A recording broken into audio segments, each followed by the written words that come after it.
به ونتوكل عليه ونعوذ بالله من شرور أنفسنا ومن سيئات أعمالنا.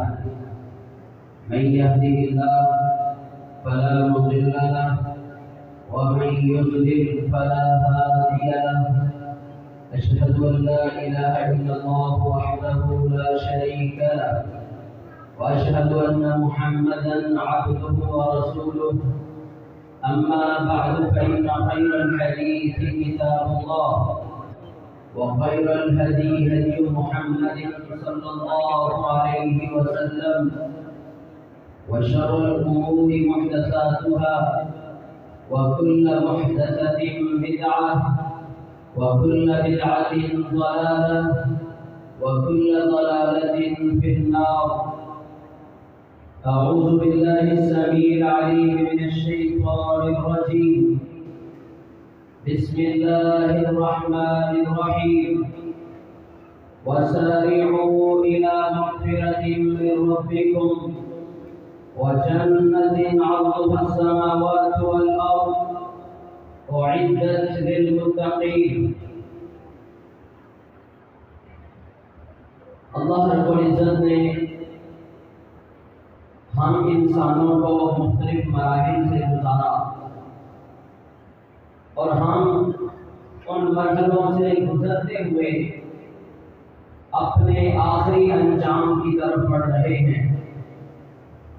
اللہ رب العزت نے ساری دنیا کے انسانوں کی روحوں کو پیدا کیا جسے عالم ارواح کہا جاتا ہے. اس کے بعد اللہ نے ہمیں ماں کے پیٹ میں رکھا. وہاں سے اللہ نے ہمیں عالم دنیا کے اندر پیدا کر دیا. عالم دنیا کے بعد عالم برزخ یعنی قبر میں جانا ہے اور قبر کے بعد عالم حشر میں اللہ ہم سب کو دوبارہ زندہ کرے گا. اس کے بعد ہمارا حساب و کتاب ہوگا اور انشاءاللہ اللہ کی رحمت سے اس کی بنائی ہوئی جنت میں ہم داخل ہوں گے. وہی ہمارا مستقل ٹھکانہ ہے. آج جس موضوع پہ ہم نے قرآن و سنت کے مطابق اپنی زندگی کو سمجھنا ہے وہ دنیا کی زندگی ہے. عربی زبان کا لفظ ہے دنیا. جیسے کسی کو کہا جائے اذن منی، میرے قریب ہو جاؤ، اسی سے دنیا ہے. کیونکہ آخرت کے مقابلے میں دنیا قریب تھی، پہلے تھی، اس وجہ سے اسے دنیا کہا جاتا ہے. اور میرے پیارے بھائیوں، اس زندگی کو ہم ہمیشہ کی زندگی سمجھ بیٹھے ہیں، لیکن حقیقت میں یہ اتنی عارضی زندگی ہے، اتنی جلدی ختم ہونے والی ہے کہ انسان اس کا تصور بھی نہیں کر سکتا. اس کی مثال آپ اس بات سے سمجھ لیں. جو شخص بھی اس مسجد میں بیٹھا ہے اس کی جتنی بھی عمر ہے، کسی کی 40 سال ہے، کسی کی 60 سال ہے، کسی کی 80 سال عمر ہے، وہ صرف اتنا سوچ لے کہ جو پچھلی زندگی اس نے گزاری ہے صرف اس کے اوپر ایک لمحے کے لیے نظر دوڑائے کہ اس کو کس طرح محسوس ہوتی ہے.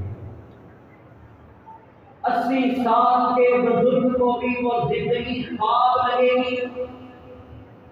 کہے گا ابھی کم میں بچہ تھا، ابھی کچھ عرصہ پہلے ہی تو میری شادی ہوئی، میرے بچے ہوئے، آج میں بوڑھا ہو چکا ہوں. وہ 80 سال اسے خواب کی زندگی رکھتے ہیں کہ میں نے ایک خواب دیکھا ہے. اور اس کو دوسرے نظریے سے بھی سمجھ لیں. اگر ہم میں سے ایک بندہ روزانہ 8 گھنٹے سوتا ہے، جناب پر ایک بندے کی روٹین ہوتی ہے کہ وہ 8 گھنٹے تک سو لیتا ہے. 6 گھنٹے تو لازمی ہے نا ایک انسان کے. اگر وہ 8 گھنٹے سوتا ہے اور اس کی 60 سال زندگی ہے اس کا کیا مطلب ہوا کہ اس آدمی نے 20 سال سو کے گزارے، 20 سال۔ اس میں سے بچپن کے سال آپ نکال دیں، جب انسان کو اپنا کچھ نہیں پتا ہوتا، انگلی پکڑ کے چلتا ہے ماں باپ کی، لڑکپن میں آتا ہے، گلی محلے میں اپنا وقت گزار دیتا ہے، اسے کچھ نہیں پتا، نفع نقصان کا نہیں پتا۔ اس سے آگے جب وہ کالج میں جاتا ہے، یونیورسٹی میں جاتا ہے، نوجوان ہوتا ہے، تب اس کی امنگیں، اس کی خواہشات، اس کے نظریات عام لوگوں سے مختلف ہوتے ہیں۔ وہ اڑنا چاہتا ہے، وہ چاہتا ہے میں یہ بھی حاصل کر لوں، یہ بھی کر لوں۔ پھر نوجوانی میں جب اس کی شادی ہوتی ہے، وہ جو 10-15 سال کا عرصہ ہے جوانی کا، وہ اسی کام کے اندر وہ گزار دیتا ہے کہ میں نے کمانا کہاں سے ہے، میں نے بیوی بچوں کو کھلانا کہاں سے ہے، میں نے تو گھر بنانا ہے، تو کامیں بنانی ہیں۔ جوانی کا سارا وقت وہ ان کاموں میں لگا دیتا ہے۔ 20 سال سو کے گزار دیے، شروع کے 15 سال تو اس کو سمجھ ہی نہیں تھی کہ میں نے کرنا کیا ہے، وہ بھی اس نے ایسے ہی گزار دیے۔ درمیان میں جو 20 سال کا عرصہ بچا ہے، وہ اس نے کہاں پہ گزارا؟ کاروبار کرتے ہوئے، دنیا کماتے ہوئے کہ دنیا کما لوں۔ اب دنیا کما لی ہے، اب گھر بن گیا ہے، دکانیں بن گئی ہیں، اب حویلی بن گئی ہے، گھر کے باہر اس کے نام کی پلیٹ لگ گئی ہے، فلاں چودھری ہے، فلاں سردار ہے، فلاں وڈیرا ہے۔ لیکن اب اس کے بال سفید ہو چکے ہیں، اب لگاتا ہوا، آہستہ آہستہ چلتا ہوا، بیماریوں نے گھیرا ہوا ہے، مسجد میں آتا ہے، نماز پڑھنے کے بعد دیکھتا ہے کہ اب مجھ سے نفل نہیں پڑھے جا رہے، اب میں تہجد نہیں پڑھ سکتا، اب اس کا جسم اس کا ساتھ نہیں دیتا، اب یہ گناہ کرنے میں بھی قادر نہیں ہے۔ تو میرے پیارے بھائیوں، ہم نے دیکھنا ہے کہ ہم کس سٹیج پہ کھڑے ہوئے ہیں، لیکن ہمارا رب ہمیں مایوس نہیں کرتا، اللہ ہمیں مایوس نہیں کرتا۔ اللہ کہتا ہے جس زندگی کے حصے میں ہے، جتنے گناہ ہو گئے ہیں، جتنی غلطیاں ہو گئی ہیں، اگر تجھے اب سمجھ آ گئی ہے تو تو میرے پاس آ جا، میں تجھے معاف کر دوں، میں تیری آخرت کو بہتر کر دوں گا۔ اور میرے پیارے بھائیوں، جس دنیا کے اندر ہم یہ سمجھتے ہیں کہ ہم نے ہمیشہ رہنا ہے، ہم نے تو مرنا ہی نہیں ہے، ہم اکڑتے ہیں، تکبر کرتے ہیں۔ نبی علیہ السلام نے اس دنیا کی مثال دیتے ہوئے بیان کیا۔ نبی علیہ السلام نے فرمایا مَا الدُّنْيَا فِي الْآخِرَةِ إِلَّا مِثْلَ مَا يَجْعَلُ أَحَدُكُمْ إِصْبَعَهُ هَذِهِ۔ نبی علیہ السلام نے فرمایا اس دنیا کی آخرت کے مقابلے میں مثال ایسے ہے جیسے تم میں سے کوئی اپنی انگلی پانی کے اندر داخل کرتا ہے، وہ اشار بالسبابہ، نبی علیہ السلام نے سبابہ انگلی کا اشارہ کرتے ہوئے کہا تم میں سے کوئی جب پانی کے اندر انگلی داخل کرتا ہے پھر یکمی فَلْيَنْظُرْ بِمَا يَرْجِعُ، وہ دیکھے کہ اس کی انگلی کے ساتھ کتنا پانی لگا ہے، کتنا پانی لگے گا سمندر میں سے ہماری انگلی کے ساتھ۔ نبی علیہ السلام نے فرمایا انگلی کے ساتھ جو پانی لگا ہے یہ دنیا کی مثال ہے، اور جو باقی سارا سمندر ہے وہ آخرت کی مثال ہے، کہ آخرت ختم نہیں ہوگی، اور ساری دنیا کے انسان اپنی اربوں کھربوں انگلیاں بھی سمندر میں ڈال کے نکالے تو سمندر میں کمی ہوگی نہیں ہوگی۔ نبی علیہ السلام نے تو ایک انگلی کی مثال دی۔ اور میرے پیارے بھائیوں، جب ہم مرنے کے بعد اللہ کے سامنے جائیں گے محشر کے میدان میں، کیا کیفیت ہوگی؟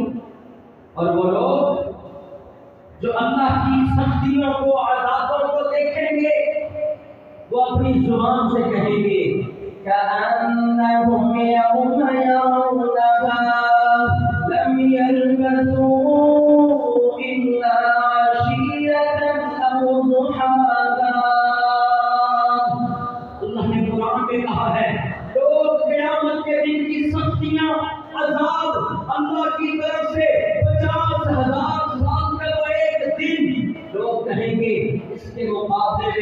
دنیا کے اندر تو ہم نے اتنی زندگی گزاری ہے جیسے صبح کا وقت ہوتا ہے یا شام کا وقت ہوتا ہے، وہ 100 سال، وہ 70 سال، وہ 60 سال کی زندگی آدمی کو ایسے لگے گی جیسے میں نے صبح کا وقت دنیا میں گزارا ہے یا شام کا وقت دنیا میں گزارا ہے۔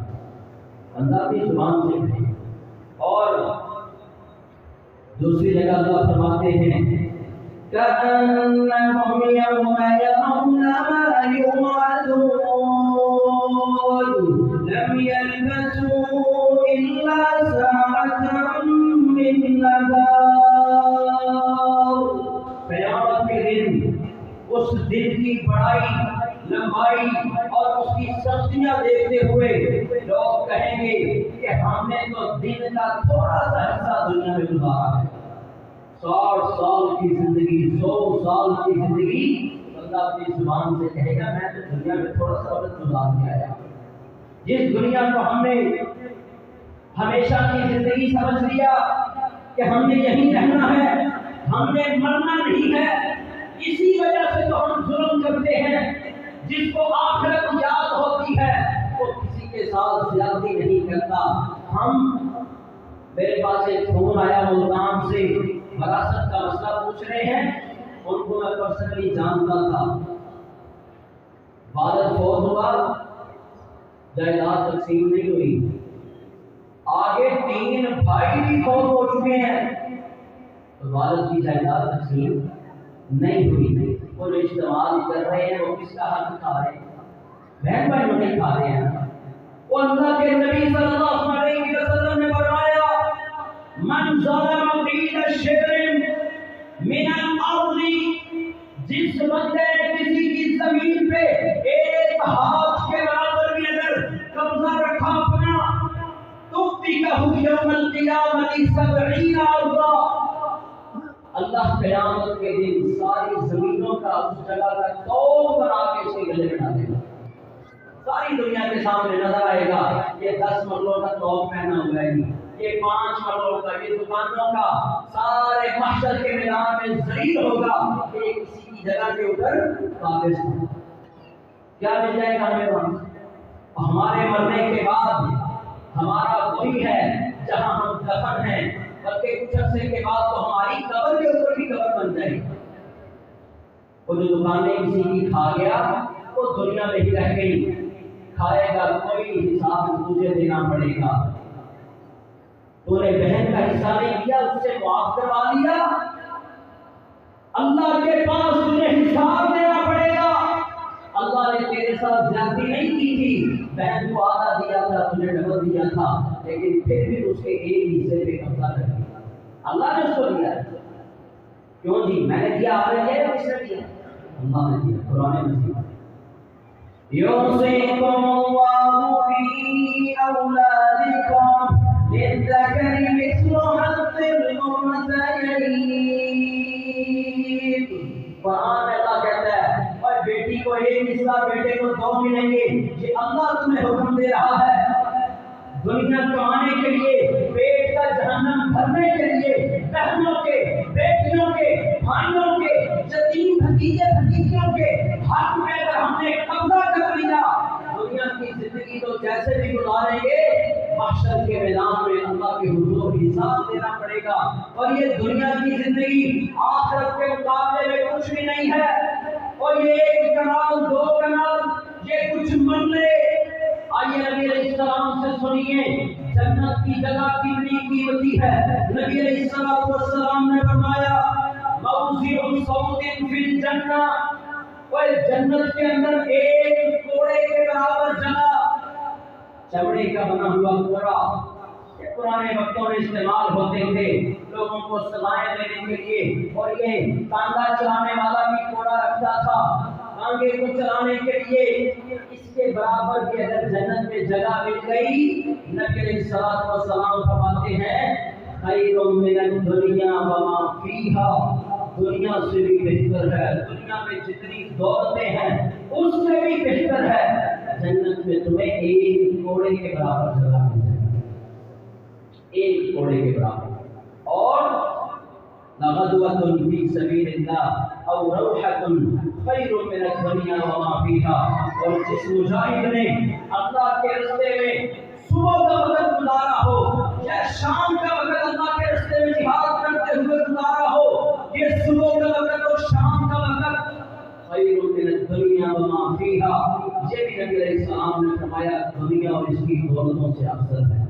اور میرے پیارے بھائیوں، اللہ رب العزت نے اس دنیا کی مثال بیان کرتے ہوئے قرآن مجید میں فرمایا اعلموا انما الحیاۃ الدنیا لعب ولہو وزینۃ وتفاخر بینکم وتکاثر فی الاموال والاولاد کمثل غیث اعجب الکفار نباته ثم يهيج فتراه مصفرا ثم يكون حطاما وفي الآخرة عذاب شديد ومغفرة من الله ورضوان وما الحياة الدنيا إلا متاع الغرور۔ دنیا کی ساری زندگی اللہ نے اس ایک آیت میں بیان کی ہے۔ اعلموا انما الحیاۃ الدنیا لعب ولہو وزینۃ وتفاخر بینکم وتکاثر فی الاموال والاولاد۔ اللہ کہتا ہے جان لو دنیا کی زندگی کھیل تماشا ہے، لعب ولہو وزینۃ، زینت ہے، زیب و زینت ہے۔ آدمی گھر اچھا بناتا ہے لوگوں کو دکھانے کے لیے، گزارا تو چھوٹے گھر میں بھی ہو سکتا ہے، زندگی تو چھوٹے گھر میں بھی گزر سکتی ہے، لیکن اچھا گھر بنائے گا کس کے لیے؟ لوگوں کے لیے۔ پھر نبی علیہ السلام نے فرمایا کہ اللہ فرماتا ہے وَتَفَاخُرٌ بَيْنَكُمْ، آپس میں ایک دوسرے پہ فخر کرنے کے لیے گاڑیاں ہیں اور جناب بڑے بڑے لمبے چوڑے پروٹوکول ہیں۔ وَتَكَاثُرٌ، مال کی کثرت بھی اسی لیے ہوتی ہے۔ پھر اموالی، مال میں انسان زیادہ کمانے کی کوشش کرتا ہے کہ میں لوگوں کے اندر ممتاز ہو جاؤں، میرے پاس بڑا مال ہے۔ والاولاد، اگر اولاد زیادہ ہو جائے، 6-7 بیٹے ہوں، آدمی مٹھوں پہ ہاتھ پھیرتے ہوئے کہتا ہے کسی کی کیا ضرورت ہے میری طرف دیکھ سکے، کسی کی کیا ضرورت ہے جو میری طرف نگاہ ڈال سکے۔ میرے 6 بیٹے ہیں، مسلمان کے سامنے کھڑا کر دے گا لڑائی کے لیے، لیکن نیت یہ نہیں ہے کہ میرے 6 بیٹے ہیں، 3 اللہ کے راستے میں جہاد پہ جائیں گے، 3 دین پڑھیں گے، 3 اللہ کے دین کو پھیلائیں گے۔ ایسی نیت اگر نہیں ہے تو یاد رکھیے یہ اولاد بھی، یہ مال بھی، یہ گھر بھی، یہ جان بھی اللہ کی طرف سے آزمائش ہے۔ اور اللہ نے اس کی مثال دیتے ہوئے قرآن مجید میں اللہ فرماتے ہیں کمثل غیث اعجب الکفار نباتہ، نبی علیہ السلام فرماتے ہیں کہ اللہ فرماتا ہے اس کی مثال ایسے ہی ہے جیسے آسمان سے بارش ہوتی ہے، جب بارش ہوتی ہے تو زمیندار بڑے خوش ہوتے ہیں، وہ جی اب تو بڑی فصل ہوگی، بڑا اچھا اناج ہوگا، اناج ہو جاتا ہے، باغ بھی تیار ہو جاتے ہیں، فصل بھی تیار ہو جاتی ہے۔ جب وہ تیار ہوتی ہے انسان کو بڑی پیاری لگ رہی ہوتی ہے، لیکن جیسے ہی وہ پک جاتی ہے انسان اس کو کاٹتا ہے، کاٹنے کے بعد کیا کرتا ہے؟ بچی ہوئی وہ ٹانڈے، وہ کالی، وہ بچی ہوئی چیزیں آدمی ان کو آگ لگا دیتا ہے۔ اللہ نے فرمایا کہ دنیا کی مثال بھی ایسے ہی ہے۔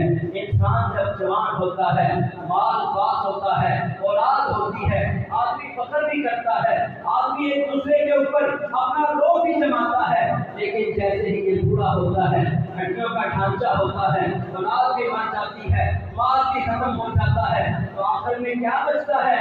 وہی جلا ہوا گھوسا، وہی آخر میں کٹی ہوئی فصل۔ لیکن یاد رکھو اللہ کے پاس عذاب بھی ہیں، مغفرت بھی ہیں۔ وَمَا الْحَيَاةُ الدُّنْيَا إِلَّا مَتَاعُ الْغُرُورِ، لیکن دنیا کی زندگی صرف دھوکے کا سامان ہے، آدمی دھوکے میں ہی مبتلا رہتا ہے۔ اور میرے پیارے بھائیوں، ہم نے اس دھوکے سے نکلنا ہے۔ آئیے اللہ کے نبی صلی اللہ علیہ وسلم کو دیکھیں، ربیع الاول کا مہینہ بھی شروع ہو گیا ہے۔ نبی علیہ السلام کی سیرت کی باتیں، یہ بھی سیرت کی بات ہے۔ نبی علیہ السلام جا رہے ہیں، حضرت جابر بیان کرتے ہیں، ہم نبی علیہ السلام کے ساتھ جا رہے تھے، بازار کے اندر ہم نے دیکھا ایک جگہ گندگی پڑی ہوئی ہے جہاں لوگ اپنا گھر کا گند کوڑا لیکر پھینکتے ہیں۔ ہم وہاں پہ گئے، ہم نے دیکھا اللہ کے نبی صلی اللہ علیہ وسلم بکری کے ایک مرے ہوئے بچے کے پاس رکتے ہیں، جو کسی کا بکری کا بچہ مر گیا تھا تو وہاں پڑا ہوا تھا۔ نبی علیہ السلام نے اس بچے کے کان سے پکڑا، اس کو اوپر اٹھایا اور کہا میرے صحابہ تم میں سے کون ہے جو مجھ سے بکری کا یہ مرا ہوا بچہ ایک درہم کے اندر خرید لے؟ ایک درہم ہم ہوتے تو خرید لیتے، کسائی کو بیچ دیتے، مرا ہوا جانور بھی کہ کوئی بات نہیں، کچھ پیسے تو آئیں گے نا، مسلمانوں کو حرام کھلا دیتے، جیسا آج کل ہو رہا ہے۔ جانور مرنے والا ہو، تڑپ رہا ہو یا مر بھی جائے، پہلے کسائی کو چھپا دو، کسائی کو بیچ دو، 2 لاکھ کا 20,000 میں بھی بیچ دے گا کہ میرے بھائی مسلمان اس گوشت کو کھا جائیں گے، کوئی مسئلہ نہیں، میرے پاس 4 آنے چاہیے، یہ حرام ہے تو کوئی مسئلہ نہیں۔ لیکن میرے بھائیوں، دنیا کے اندر تو چند ٹکوں کے لیے ہم اتنے بڑے جرم کر لیں گے، لیکن جب محشر کے میدان میں اللہ کے سامنے، ساری دنیا کے سامنے، محمد رسول اللہ کے سامنے، صحابہ کے سامنے جب ہمارے کرتوت ہمیں گنوائے جائیں گے تو ہم اپنا یہ منہ لے کر کہاں جائیں گے؟ اور میرے پیارے بھائیوں، آج دنیا میں انسان تکلیفوں میں مبتلا ہوتا ہے تو کہتا ہے مر جائیں گے، سکون آ جائے گا، مر جائیں گے، اور مر کے بھی چین نہ پایا تو کدھر جائیں گے، کس کو منہ دکھائیں گے؟ وہاں سے ہم نہیں بھاگ سکیں گے۔ اس لیے میرے پیارے بھائیوں، حرام کے لیے، چند ٹکوں کے لیے دنیا کے اندر اپنے مسلمان بھائیوں کے ساتھ دھوکہ نہ کیا کریں، ملاوٹ نہ کیا کریں، دنیا کے اندر اس طرح کے فراڈ نہ کریں، کل قیامت کے دن ہمارا گریبان پکڑیں گے یہ لوگ اور ہمیں دینا پڑے گا۔ نبی علیہ السلام صحابہ سے پوچھتے ہیں، میرے صحابہ تم میں سے کون پسند کرتا ہے 1 درہم کے بدلے یہ بکری کا مرا ہوا بچہ خرید لے؟ صحابہ کرام کہنے لگے، اے اللہ کے نبی صلی اللہ علیہ وسلم، ما نحب انہ لنا بشیء، یہ تو کچھ بھی نہیں ہے، نہ اس کا گوشت کھا سکتے ہیں، نہ اس کو استعمال کر سکتے ہیں، یہ تو مرا ہوا ہے، ہم اس کو کیوں خریدیں گے؟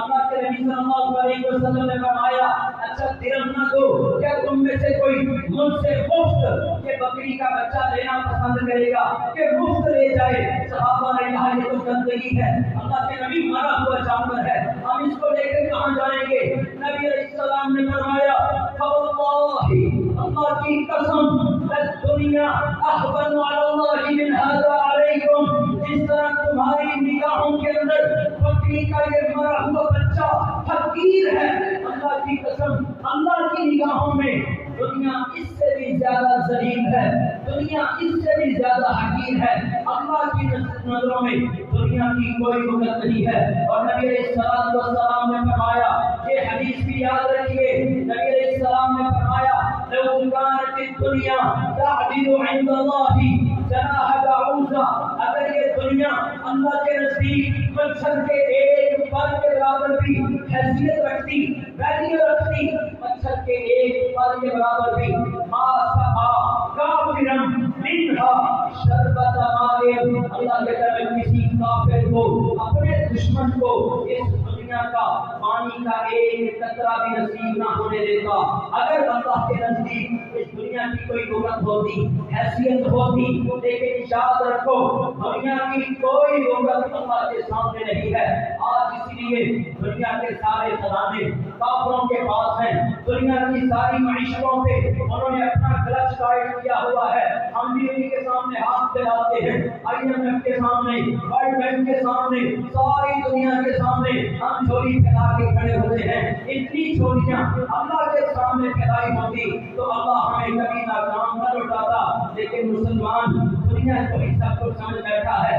آگے آگے بڑھیے، ٹائم کم ہے، میں آپ کو اللہ کے نبی کی حدیث سنانا چاہتا ہوں۔ ابو ہریرہ بیان کرتے ہیں کہ رسول اللہ صلی اللہ علیہ وسلم نے فرمایا، یہ حدیث ایک مومن کی آنکھیں کھولنے کے لیے کافی ہے۔ نبی علیہ السلام نے فرمایا، الدنیا ملعونہ، ساری دنیا کے اوپر لعنت ہے، یہ ملعون ہے دنیا، یہ ساری دنیا اللہ کی طرف سے ملعون ہے، سوائے اس کے الا ذکر اللہ، سوائے وہ جگہ جہاں اللہ کا ذکر ہوتا ہو، وہ جگہ لعنت زدہ نہیں ہے، اس کے سوا ساری دنیا ملعون ہے۔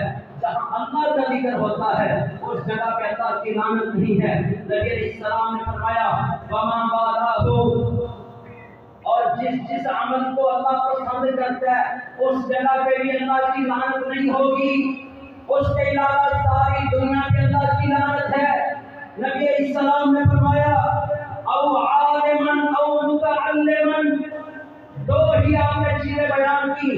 آپ نے فرمایا اس لعنت زدہ دنیا کے اندر وہی آدمی بہتر ہے جو عالم ہے یا طالب علم ہے، جو ان دونوں درجوں پہ کوئی نہ کوئی درجے پہ رہتا ہے۔ نبی علیہ السلام نے فرمایا وہ بھی لعنت زدہ نہیں ہے۔ یا علم سیکھ کے لوگوں کو سکھائیں یا سیکھنا شروع کر دیں، ان دونوں کے اوپر اللہ کی طرف سے لعنت نہیں ہوتی۔ یہ حدیث اللہ کے نبی صلی اللہ علیہ وسلم نے بیان کی ہے۔ اور اس کے بعد یاد رکھیے یہ دنیا فتنہ ہے، یہ نبی علیہ السلام نے فرمایا۔ ابو سعید خدری رضی اللہ تعالی عنہ بیان کرتے ہیں، نبی علیہ السلام نے فرمایا، ان الدنیا حلوۃ خاضرہ، یہ دنیا بڑی میٹھی ہے، بڑی سرسبز ہے، یہ آدمی کی نگاہوں میں بڑی جچتی ہے کہ جناب مجھے دنیا کا یہ مل جائے۔ ان اللہ مستخلفکم فیہا، اللہ تعالی اس زمین پر ایک دوسرے کا تمہیں خلیفہ بنا دیتا ہے۔ کتنی قومیں دنیا سے چلی گئی، کتنے بڑے بڑے بہادر، بڑے بڑے جسموں والے، بڑے بڑے طاقتور آج قبروں کے اندر پڑے ہوئے ہیں، سارے دنیا سے چلے گئے۔ فاتقوا الدنیا، اور میرے صحابہ دنیا سے بھی بچ جاؤ۔ فاتقوا النساء، عورتوں کے فتنے سے بھی بچ جاؤ۔ وأول فتنة بنی اسرائیل كانت في النساء، بنی اسرائیل جو سب سے پہلے فتنے میں مبتلا ہوئے تو عورت کا فتنہ تھا۔ اس سے مراد یہ نہیں ہے کہ نعوذ باللہ عورتیں فتنہ ہیں، اس سے مراد یہ ہے کہ آدمی دنیا میں جتنے بھی غلط کام کرتا ہے ان میں سے تقریباً 90% عورت کی وجہ سے ہی ہوتا ہے۔ آدمی حرام کیوں کماتا ہے کہ میں اپنے بیوی بچوں کو سکھوں، ان کی سہولیات پوری کروں، بیوی کی ڈیمانڈ بڑھتی ہیں، آدمی پھر نہیں دیکھتا کہ حلال آ رہا ہے کہ حرام آ رہا ہے، تو اس عورت کی وجہ سے وہ فتنے میں پڑا ہے۔ آدمی اچھا بنا ہوتا ہے، عورتوں کی لڑائی کی وجہ سے مرد اس فتنے میں مبتلا ہو جاتے ہیں۔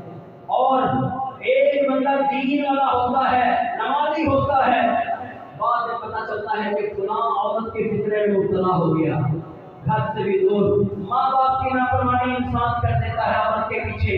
تو دنیا کے اندر جتنے بڑے بڑے غلط کام انسان کرتا ہے، نبی علیہ السلام کے حکم کے مطابق عورت کی وجہ سے انسان فتنوں میں پڑ جاتا ہے۔ اللہ اس دنیا کے تمام فتنوں سے ہمیں محفوظ فرمائے۔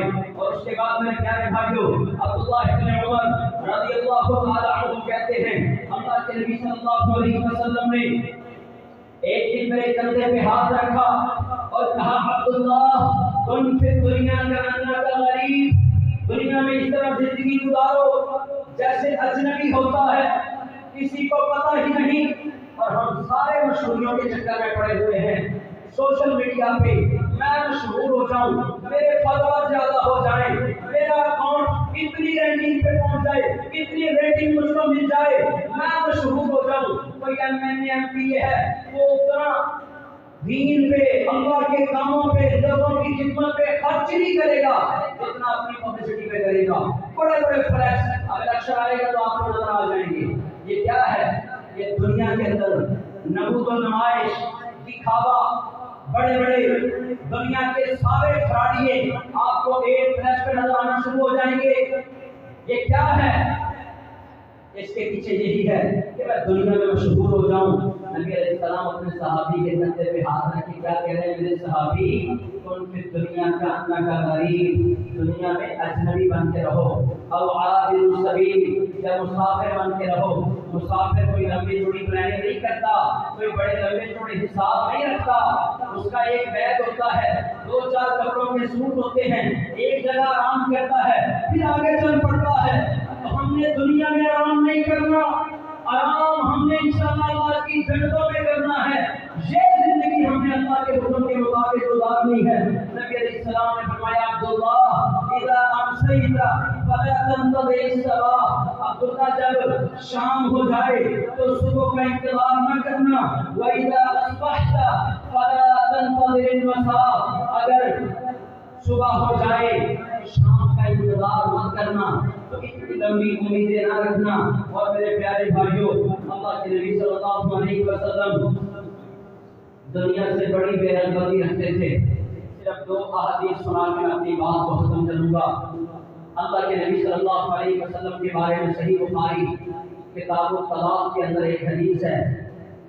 ایک دن اللہ کے نبی صلی اللہ علیہ وسلم اپنی بیویوں کی وجہ سے، کیونکہ بیویاں ڈیمانڈ کرتی تھیں، کیونکہ وہ بھی انسان تھیں، نبی علیہ السلام کی بیویاں تھیں، تو خاوند کے ساتھ لاڈ میں، پیار میں، محبت میں وہ اپنی ڈیمانڈ آپ کے سامنے رکھتی تھیں۔ تو نبی علیہ السلام کو ان کی وہ باتیں اچھی نہیں لگی۔ آپ نے فرمایا کہ میں اپنی بیویوں سے الگ ہوگا۔ اس کو ایلا کہا جاتا ہے، ایلا اسلام کے اندر، کہ اپنی بیویوں سے الگ ہی اختیار کرتے ہیں۔ تو نبی علیہ السلام نے 1 مہینے کے لیے اپنی بیویوں سے الگ ہی کر دی کہ میں کسی بیوی کے پاس نہیں آؤں۔ اب اللہ کے نبی صلی اللہ علیہ وسلم اپنے گھر کے ساتھ یہ بالا خانہ تھا، اس میں آپ چلے گئے، وہاں پہ آرام کریں۔ اللہ کے نبی صلی اللہ علیہ وسلم اب اس بالا خانے کے اندر موجود ہیں۔ حضرت عمر رضی اللہ تعالی عنہ مسجد نبوی پہ آئے تو دیکھا کہ لوگ سب نیچے کر کے بیٹھے ہیں، کنکریاں اٹھا اٹھا کے ادھر ادھر پھینک رہے ہیں۔ حضرت عمر کہنے لگے تو بھائی کیا ہو گیا ہے، سارے خاموش ہو، کوئی بات نہیں کر رہا۔ ایک صحابی کہنے لگے عمر تمہیں نہیں پتا اللہ کے نبی صلی اللہ علیہ وسلم نے اپنی ساری بیویوں کو طلاق دے دی ہے۔ اب حضرت عمر کی اپنی بیٹی حضرت حفصہ نبی علیہ السلام کی بیوی تھی، تو وہ وہاں سے دوڑے سیدھے حضرت عائشہ کے پاس گئے رضی اللہ تعالیٰ عنہ، اور جا کر کہا کہ عائشہ تم اللہ کے نبی صلی اللہ علیہ وسلم کو تم ازواج کیوں ستاتی ہو؟ اب عائشہ رضی اللہ تعالیٰ عنہ جو کہ ابو بکر صدیق کی بیٹی تھی اور نبی علیہ السلام کی سب سے چہیتی بیوی تھی، کہنے لگی جا کے اپنی بیٹی سے پوچھو مجھے کیوں سوال کرتے ہیں؟ حضرت عمر رضی اللہ تعالیٰ عنہ وہاں سے نکلے حفصہ کے پاس، حفصہ سے جا کے کہا حفصہ میں نے تجھے یہ بات سمجھائی ہے کہ اللہ کے نبی صلی اللہ علیہ وسلم کی دوسری بیویوں کو دیکھتے ہوئے اللہ کے نبی صلی اللہ علیہ وسلم کو تنگ نہ کرنا، تم کسی خوش فہمی میں نہ رہنا۔ تو اب دیکھ لیا کہ اللہ کے نبی صلی اللہ علیہ وسلم نے طلاق دے دی ہے، تو حضرت حفصہ نے رونا شروع کر دیا۔ اب حضرت عمر وہاں سے نکلے، اللہ کے نبی صلی اللہ علیہ وسلم کو تلاش کر رہے ہیں، تلاش کرتے کرتے اس بالا خانے کے نیچے آ گئے جہاں اللہ کے نبی صلی اللہ علیہ وسلم آرام کر رہے ہیں۔ تو نبی علیہ السلام کا غلام اپنی ٹانگیں نیچے لٹکائے اس بالا خانے کے دروازے میں بیٹھا ہوا۔ حضرت عمر رضی اللہ عنہ کہنے لگے اللہ کے نبی صلی اللہ علیہ وسلم سے میرے لیے اجازت طلب کرو، میں آپ سے ملنا چاہتا ہوں۔ اس غلام نے ایک مرتبہ اندر دیکھا، پھر موبائل نکال کے بیٹھ گئے، کوئی جواب نہیں دیا۔ حضرت عمر رضی اللہ تعالیٰ عنہ نے دوسری مرتبہ کہا، اس غلام نے پھر اندر کر کے دیکھا، پھر باری کر کے بیٹھ گئے، کوئی جواب نہیں دیا۔ جب تیسری مرتبہ کہا، نبی علیہ السلام نے کہا کہ عمر کو آنے دو، شاید یہ اپنی بیٹی کے بارے میں بات کرنے آیا۔ تو حضرت عمر رضی اللہ تعالیٰ عنہ کہتے ہیں جب نبی علیہ السلام کے پاس گیا اس بالا خانے میں نبی علیہ السلام ایک کھجور کی بنی ہوئی چٹائی پہ سو رہے تھے۔ کون سو رہے تھے؟